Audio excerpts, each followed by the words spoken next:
चंद्रपूर मूल मार्गावर नागाळा गावाजवळ कारनं झाडाला धडक दिल्यानं महिलेसह दोघांचा मृत्यू तर तिघे जण गंभीर जखमी झाल्याची घटना घडली आहे।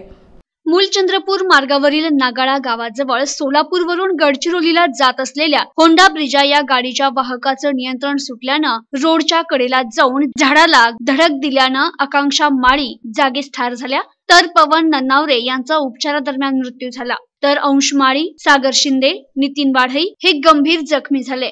तर चंद्रपूर जिल्हा परिषदेचे माजी अध्यक्ष संतोष सिंह रावत हे चंद्रपूरला जात असताना त्यांच्या समोर ही घटना घडली। त्यांनी आपली गाडी थांबवून जखमींना आपल्या गाडीत घेऊन जाऊन जिल्हा रुग्णालयात दाखल करून माणुसकीचा परिचय दिला। तर मृतक आकांक्षा यांचे पती सचिन माळी हे गडचिरोली जिल्ह्यात पोलीस उपनिरीक्षक असून नक्षल विरोधी मोहिमेत कार्यरत आहे। घटनेची माहिती मिळताच मूल पोलीस स्टेशनचे पोलीस निरीक्षक मुरलीधर कासार घटनास्थळी दाखल झाले।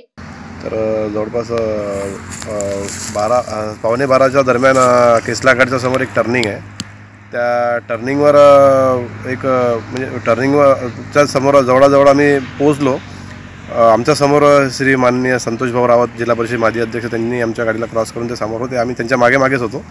तर एक झाडाला एक ब्रिज गाडी एक झाडाला म्हणजे आदळली होती आणि त्याच्यामध्ये जवळपास एक फॅमिली होती पूर्ण। त्याच्यात एक छोटा मुलगा होता 2 वर्षांचा आणि असं ते आवाज किंचाळणं त्यांचं ते पाहून थोडंसं हेच वाटत होतं। मग त्यावेळेस ते आमचे मूलचे माजी अध्यक्ष जिल्हा परिषद संतोष भाऊ रावत त्यांनी ताबडतोब येऊन तिथे क्षणाचाही विलंब न करता आपल्या हाताने काचा तोडून त्या गाडीचे त्याच्यातून त्या मुलांना त्या बायांना सर्वांना बाहेर काढून आपल्याच गाडीत त्यांनी चंद्रपूरपर्यंत ते सोबत घेऊन गेले आणि दवाखान्यातसुद्धा ते आले स्वतः आणि त्यांनी ताबडतोब त्यांना ॲडमिट करायला लावलं। अशा पद्धतीनं एक दुर्दैवी घटना घडली आज आमच्या डोळ्यासमोर।